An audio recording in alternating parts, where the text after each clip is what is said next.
Karena itu identifikasi. Jadi di surga neraka itu definisinya Allah itu yaumatab yaddu wujuh, di hari ada wajah-wajah bersinar, watas waddu wujuh, ada wajah-wajah yang gelap. Itu yang menjadi alasan Allah mana yang perlu masuk surga, mana yang perlu masuk neraka. Assalamualaikum warahmatullahi wabarakatuh. Alhamdulillah, salatu wassalamu ala rasulillah sayyidina maulana Muhammad sallallahu alaihi wasallam. Gini yang pertama jangan harus matur nuwun sama Dr. Bunyai Aina. Berkatnya beliau punya watak memaksakan itu akhirnya. Terus kalau cerita sedikit tentang beliau cerita wudhu. Wudhu itu begini. Nanti di akhirat itu malaikat itu tidak secanggih Allah. Malaikat itu pinter-pinter banget. Tentu pinter Allah subhanahu wa ta'ala.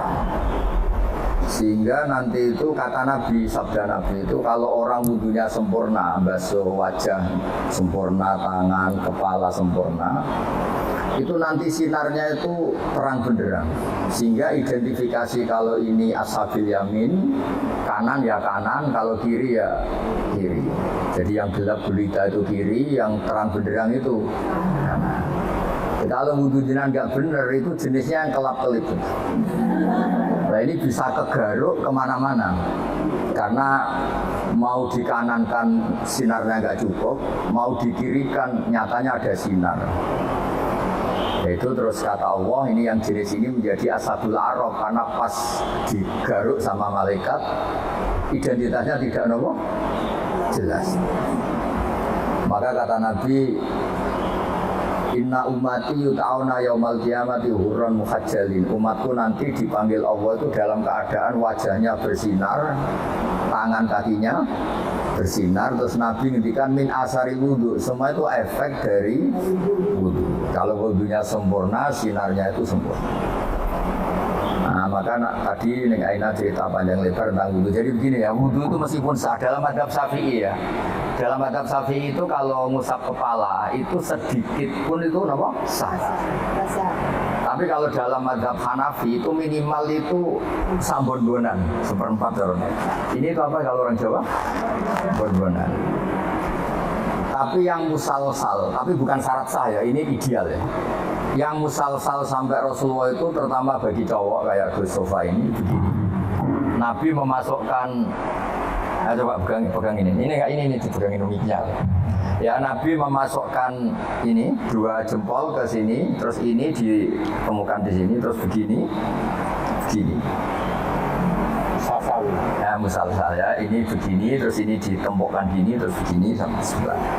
Sehingga semua kepala kita ini kena asari wudhu, kena wudhu. Karena di antara identifikasi orang baik, ya itu ada istilah yauma taral mu'minina wal mu'minati yas'a nuruhum baina aydihim wa bi aymanihim. Nanti di akhirat itu para malaikat itu melihat ini wajahnya bersinar apa enggak. Sekali bersinar langsung dikategorikan partai kanan. Kalau yang tidak bersinar partai apa?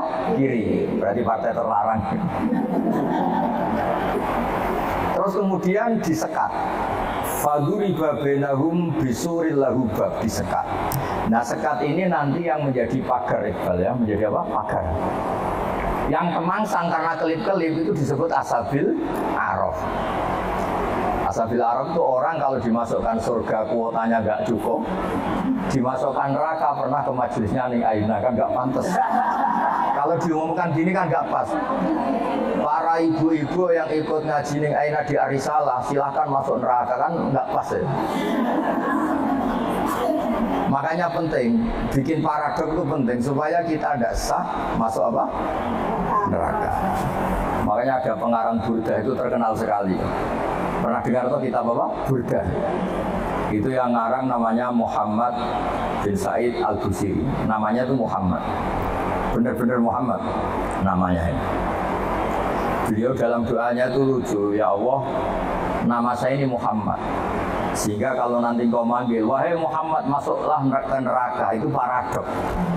Engkau ada lezat yang nggak pantas bersikap apa? Paradok. wahai Muhammad, masuklah ke itu paradok apa pas? Paradok. Makanya terus disunatkan punya nama yang baik supaya nanti misalnya, nah sehingga kalau nama kita kadung misalnya nama biasa atau nama Jawa nggak apa-apa, tapi nanti punya nama baru ikut majelis apa? Taklim atau majelis ar-risalah. Jadi wudhu itu penting sekali. Karena itu identifikasi. Jadi di surga neraka itu definisinya Allah itu yaumatab yaddu wujuh, di hari ada wajah-wajah bersinar, batas waddu wujuh, ada wajah-wajah yang gelap. Itu yang menjadi alasan Allah mana yang perlu masuk surga, mana yang perlu masuk neraka. Nah, tentang tauhid supaya sampai tidak terjebak ateis atau komunis. Saya pernah ngaji sama orang-orang Pertamina di pondoknya Gus Zofur Maimun, yang isi beliau sama saya. Ada orang tanya, Gus, andaikan ada orang ateis atau komunis atau non, dia sosialnya bagus tapi nggak iman sama Allah, dia suka bersedekah, berderma, masa ia menjadi ahli neraka? Kayaknya kok kasihan ya. Padahal kata kitab akidah, orang yang kafir tetap masuk neraka meskipun dia baik secara apa? Sosial. Terus saya punya analogi. Analogi itu kias. Misalnya saya punya rumah, ini rumah saya, ada kulkas isinya buah lengkap, ada makanan, rampatan, ada semua. Terus ini Gus Iqbal atau Gus Sofa ini masuk, terus ibu-ibu dibagi, ini silahkan makan, silahkan makan. Kira-kira orang itu nganggap Gus Sofa itu baik, menurut saya dulu, apa maling? Dari segi ngasihnya baik, tapi yang dikasihkan milik orang. Tidak ngakui jasanya yang punya. Ketika Anda baik tapi ateis, oh silahkan minum. Tapi kamu nggak pernah berpikir kalau itu minum itu ciptaannya Allah Subhanahu. Oh silakan tempat rumahku. Memangnya bunyi gayanya yang bahaya kan? Gayanya Allah Subhanahu. Masuk toh? Artinya betapa fatalnya orang yang tidak ngakui Allah Subhanahu wa ta'ala. Ketika orang nggak ngakui eksistensi Allah, ternyata dia ngamal atau berderma dengan sesuatu yang tidak miliknya, tapi merasa miliknya. Itu buruk apa baik? Buruk. Nah itu kenapa orang-orang yang tidak ngakui eksistensi Allah, apapun baiknya tetap kena sanksi. Itu ibarat Gus Sofa atau Gus Iqbal ini masuk rumah saya, isi kulkas disedekahkan, isi uang disedekahkan. Dari segi sedekahnya baik, tapi ditangkap tuh sama bubulwan itu dianggap pidana ya. Itu kira-kira diapresiasi apa ditangkap? Ditangkap apa diapresiasi? Ditangkap. Ibu-ibu kalau numpang suami sedekah sama tetangga gak pamit suami, diapresiasi apa dimarahi? Nah, itu pentingnya iman sama Allah Subhanahu. Kalau kita iman kan kita ngasih tetangga tidak sok berjasa karena kita yakin uang ini milik Allah Subhanahu. Makanya saya termasuk kiai baik itu. Kata orang banyak saya ini kan termasuk kiai pinter. Tapi kenapa saya tetap tawadhu? Karena saya tahu ilmu saya itu milik Allah Subhanahu. Sehingga saya tidak perlu nuntut dengan hormat saya, ngisot, nggak perlu. Ya sudah begini sudah bagus. Jadi dulu itu sahabat ditanya, ini cerita nyata. Ibu-ibu mulai dulu kan tukang demo. Ya, nggak pernah bener lah mulai dulu memang sudah itu. Tapi tetap masuk surga karena nanti malaikatnya bisa didemo kalau nggak masuk surga. Ibu itu ngaji sama Nabi, itu ada yang jilbabnya miring, ada yang nggak pas, mungkin sebagian ada yang, pokoknya ada yang nggak pas. Mungkin Yun Sewu ada yang sebagian, pokoknya nggak pas. Ya pas ngaji sama Rasulullah. Ya Nabi betul, Nabi Sayyidul Awalin wal Akhirin. Bareng Umar datang ke majelis, semuanya ibtadarna hijab, semuanya menata apa? Hijabnya rapi gitu. Aku yakin ini adegan nggak ada Niaina, mungkin nggak setegang ini. Misalnya sama saya saja, mungkin ibu-ibu rileks. Ini ngaji sama orang baik, jadi rileks. Ketika Umar datang itu langsung ibtad, semuanya nata apa? Jilbabnya. Umar malah tersinggung. dasar perempuan-perempuan jelek, nggak punya akhlak sama Rasulullah pakai jilbab nggak bener, tapi sama saya malah bener. Jawabnya ibu-ibu, karena Rasulullah itu baik. Karena Rasulullah itu wa anta afaddu wa aghlad. Afad itu Anda itu orang yang sadis. Bisanya nyalahkan, biasanya marah. Kamu bisa tahu kan yang mirip Rasulullah itu siapa? Yang mirip Umar itu siapa? Jadi intinya itu Rasulullah itu ya punya majlis untuk perempuan. Bahkan itu punya akibat dan Nabi tetap melanjutkan. Makanya punya akibat itu sering ibu-ibu umur dulu yang engkek ya banyak, yang caper ya banyak. Sehingga Aisyah itu cemburu. Dasar Nisaul Ansor. Iya caper ke Kanjeng Nabi. Untung Nabi sudah nggak ada. Kalau masih kasihan tuh kiai-kiai nggak payu jadi kiai. Ya Nabi kan ganteng, sopan. Sehingga terus Aisyah cemburu, Sayyidah Aisyah cemburu, terus Nabi malah muji. Sebaik-baiknya perempuan atau perempuan Ansor, tidak malu tanya urusan apa? Agama. Tapi Aisyah tetap melihat itu sensitif ya cemburu. Karena kadang tanyanya perempuan Ansor itu sampai urusan privat, urusan khas perempuan. Tentang menyelesaikan haid itu gimana, mandi dari haid gimana. Saat itu kan belum ada syariat, belum ada pondok, belum ada majelis taklim. Jadi memang yang nerangkan harus Nabi sendiri.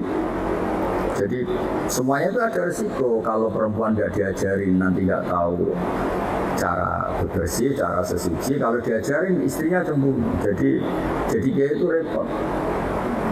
Ya terus makanya banyak yang kayak saya terus nganggep lucu saja. Kalau nggak dianggap serius tuh repot. Ya jadi Umar ya tak teruskan lagi. Sampai tahu kan sekarang siapa yang Umar? Umar marah, ya aduwati anfusina, wahai perempuan yang nakal-nakal. Harusnya Rasulullah ahaku ayyahabna. Rasulullah itu lebih berhak kamu takut, kamu wibawa, kamu hormati. Kenapa sama saya terus? Ya karena Rasulullah itu lebih baik, Anda ini kasar. Semenjak itu, ya makanya terus orang hubungan dengan Allah juga sama. Kamu punya utang orang 1 juta atau 10 juta, nggak bisa nyaur itu nggak berani ketemu. Tapi kamu sering melanggar perintahnya Allah, itu kita istighfar ya nyaman. Dengan segala kesalahan kita mengadu ke Allah ya nopo nyaman. Sehingga Allah ini nyata, sebagai Rahman Rahim itu nyata. Coba ya, Anda pakai motor teman kamu gadekan, itu nggak berani ketemu. Tapi kita pakai sarannya Allah, mulai oksigen, langit, bumi, semuanya kita pakai. Padahal kita sering salah, mungkin sholat kita tidak benar. Tapi istighfar tetap nyaman, nyebut asma Allah ya tetap nyaman. Saking baiknya Allah Subhanahu wa Ta'ala. Sehingga tetap bikin nyaman orang-orang yang meskipun sedang tidak dekat. Makanya ada sebuah hadits qudsi ngendikan, wahai Daud ini nabinya Allah. Saya dengan orang yang lari dari saya itu aswaku, sangat-sangat sayang. Nah di Indonesia kebetulan Torekoh itu bersanad sama hadis-hadis seperti ini. Sehingga nggak ada kita ada kiai ngecap orang yang enak. Ngecap itu mensetip masih. Mungkin sebagian kita orang Indonesia masih banyak yang judi online, mungkin sebanyak yang kecanduan narkoba, sebagian kita mungkin masih korupsi, sebagian kita masih nggak benar. Tapi karena agama ini bukan mengadili atau terus membasmi, tapi agama ini membenahi. Kalau ada jalan rusak itu dibenahin apa terus nggak dijadikan jalan? Tetap jalan tapi dibenahi. Kalau rumah ada tikus itu rumahnya dibakar apa tikusnya yang disuruh miring? Nah, gara-gara sanad-sanad seperti itu, sehingga alhamdulillah masyarakat aina kerennya kayak gini itu peduli. Takut umatnya Nabi itu wudunya salah, sholatnya salah, zakatnya salah. Tidak malah ngadili dasar bego, dasar goblok. Enggak, dibina. Sehingga jenengan harus bersyukur dengan metode seperti ini. Meskipun yang ngeri-ngeri sedap. Saya nggak bayangkan, andai kan saya ini kan sudah kiai top, itu kalau kesini itu ya gimana? Lo tanya ini anak ya, tadi nyogoi kopi saya itu belum loh. Saya datang belum sampai 5 menit belum ada kopi. Mau ngaji Gus yo? Orang G itu bisa saking baiknya atau saking takutnya. Kayaknya yang kedua. Nah, jadi kan ada di sini aja masih diteruskan. Gimana kalau nggak ditodong? Oh. Pakai mic, namanya pakai mic biar dengar. Saya itu dekat sekali sama Mbak Ma'ruf, suaminya Ning Aina itu beda betul. Mbak Ma'ruf itu antem ngaji. Kalau sama saya itu diskusi apa? Ihya. Lu tanya ini anak-anaknya. Diskusi kitab Ihya itu. Kalau sama Ning Aina diajari tukaran. Terus harus ada RMI perempuan. Tadi saya ketemu ketua RMI. Wah, gugat terus. Dan saya senang. Memang perempuan itu banyak yang gugat. Ini ada cerita ya. Ini cerita sanad mutasil. Saya berkali-kali cerita. Belum ada hukum Allah dirubah kecuali karena pemberontakan kaum perempuan. Jadi di juz 28 itu ada surat namanya surat Mujadilah. Ada yang baca surat Mujadalah. Jadi ada perempuan cantik namanya tuh Khawlah. Orang Arab itu kan hiper karena makannya daging tidak ute-ute jadi hiper.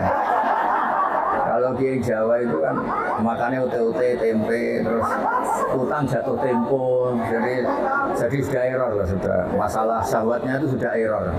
Sudah tempe, terong, utangnya jatuh apa? Tempo. Kalau orang Arab itu kan makannya daging, orangnya punya uang. Ya mungkin karena lama nggak hubungan suami istri, istrinya itu cantik. Ngerti istrinya itu suci, sudah haid suci. Pas masih sholat tuh diajak hubungan suami istri kan nggak mau, setelah wiridan ya nggak mau. Terus dia marah, didihar, belum dicerai. Didihar itu ada satu bahasa yang setingkat talak. Biasanya gitu lah, ada satu bahasa setingkat talak. Terus dia merasa gimana kok sampai gini kayak sudah dia agak kecewa dengan perilakunya sendiri. Matur Rasulullah, ya Rasulullah saya ini tadi begini-begini. Nabi bilang, oh yang kamu katakan itu gimana silati tolak? Yang kamu katakan itu semakna dengan tolak. Berarti istri kamu udah halal bagi kamu. Ya lelaki yang manduk-manduk, meskipun dia tuh ya iman istrinya cantik kok hilang. Waduh, gara-gara kata itu terus kehilangan apa? Istri. Dia kayak gimana gitu. Kehilangan istri cantik itu kan berat. Kehilangan istri jelek aja berat apalagi. Kadang ada yang jelek rezeki gitu. Sama Gus, punya suami ganteng juga, ganteng punya uang nih, nggak kere gak mati-mati. Karena kalau ganteng kere itu terus error ya, nggak menarik ya. Terus ngowo kayak orang. Walhasil terus ya sudah hukumnya itu cerai. Si suami ini langsung nurut sama Nabi kehilangan istri. Pulang. Kata istrinya gimana kata Nabi? Dihukumi cerai. Wow, dilabrak Nabi ini perempuan ya. Dilabrak. Ya Rasulullah ini hukum apa? Enggak benar hukum yang kamu katakan itu enggak benar. Ini hukum apa? Apa-apaan? Kalau saya dicerai ketika masih cantik enggak apa-apa. Lelaki itu sudah menghabiskan muda saya, cantik saya. Ketika cantik saya, muda saya hilang, terus kamu hukumi cerai. Kalau dulu nggak apa-apa, sekarang saya sudah tua. Saya punya anak banyak, kalau dirawat dia mesti terlantar atau babon lain katanya. Kalau dirawat saya perempuan nggak bisa cari apa? Nafkah. Kalau bikin hukum yang benar. Nabi bilang sementara hukumnya hanya gitu, memang hanya gitu sementara. Dulu itu perempuan tadi saking kacaunya bilang gini dengan sama Rasul, ya nanti engkau setelah laporkan Tuhan bahwa Anda ini tidak serius. Karena itu jadi nabi hukumnya harus dievaluasi. Nah, agak perempuan nggak bisa. Dia pulang, tapi perempuan ini religius. Dia sujud berdoa, ya Allah kasih tahu nabi engkau bahwa kalau bikin hukum jangan begitu. Itu malaikat datang ke Rasulullah. Mat, turuti ya, repot song wedok. Saya tuh berkali-kali loh, kata Bu Ireng ditodong Gus siapa suruh ngaji. Saya biasa bilang enggak ya. Jadi kalau ras terkuat di dunia yang ngomong itu bisa masalah besar. Jadi Itu Rasulullah Nabi dikomplain. Makanya cerita itu sebagian itu nggak benar. Katanya ada kiai cerita nanti bidadari di surga itu cantik-cantik. Sudah cantik nggak bawel, sudah cantik nggak bawel, terus nggak minta uang belanja, uang salam, ya baik. Terus ada santri bilang, Pak Yai, Ibu Yai di belakang baru datang, tapi paling cantik yang dari dunia. Kok bisa hanya ada tambahan itu kan? Saking takutnya. Akhirnya hukum jihad itu tidak sama dengan tolak. Makanya ada surat ini Sofa tahu Iqbal. Qad sami Allah qala allati tujadiluka fi zawji. Allah itu mendengar perempuan yang bantah kamu. Tujadiluka itu bantah, komplain. Kayak apa perempuan? Hukumnya Allah aja dilawan. Kodang ya, prestasinya itu hebat. Ya tadi khaulah tadi. Dan penerusnya maksudnya. Khaulah dan apa? Dan penerusnya. Tapi itu menjadi berkah. Andai kan tadi perempuan tadi tidak komplain, mungkin tidak ada hukum seperti itu. Jadi makanya komplain itu penting kalau sudah muqaddar. Jangan pernah dengarkan sholat itu pertama 50 apa 50. Itu berkahnya Nabi Musa yang tukang komplain. Kalau tidak ada komplain bisa 50. Jadi berkah komplainnya Nabi Musa itu kayak Neng Aina, dia kan nggak model gini, mungkin saya nggak ngaji sama teman. Misalnya loh, beliau berakhlak karimah kayak orang Jogja. Ngapunten Gus, nak menawi kerso, ngaos, nak boten dia bantu jadi penggalih, derek. Wah, aku masih bilang nggak yakin bilang ya. Kira-kira lah, andai kan Neng Aina kayak orang Jogja sesopan itu, saya ngaji apa enggak? Oh enggak, waktu enggak. Itu butuh teror, itu butuh teror. Saya itu berkali-kali di Sidogiri, di pondok-pondok itu kan masih keluarga itu. Mesti ya mau gue nak ngaji ya, aku mesti sesok ya sesok gak mau bangkut. Nah kali ini enggak, 5 menit. Jadi ya, tadi saya baru asik cerita-cerita sama Mbak Anwar. Beliau delok jam, terus saya ngaji. Wah. Jadi soal Mbak Anwar ya dijami. Mbak Anwar loh, abahnya sendiri. Di tengah-tengah asik cerita ya hebat-hebat, Masya Allah. Semoga nanti Munkar Nakir juga takut tanya. Terus repot musoalnya Aina, wes kono nih aku.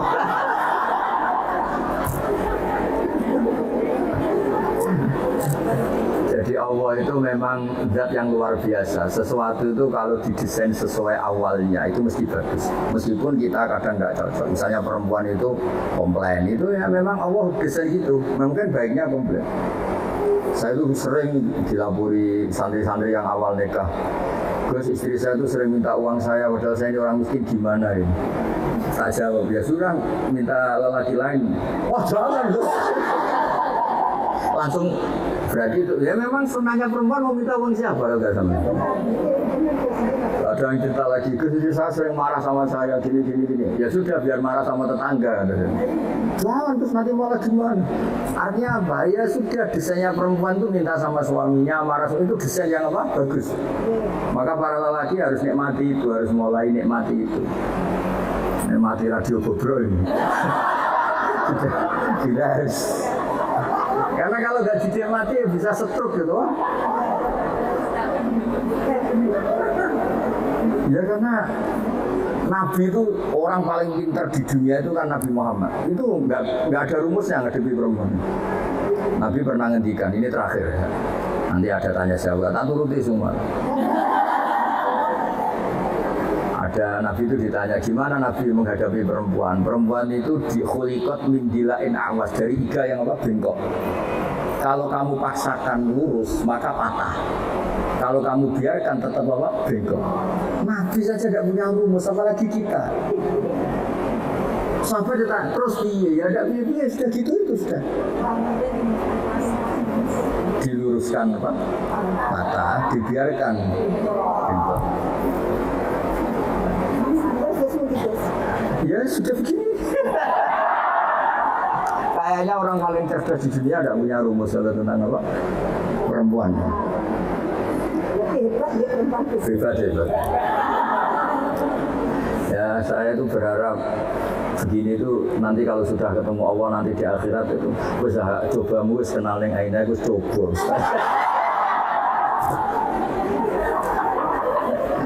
Insya Allah berkait dicoba ini min ahli apa? Jannah.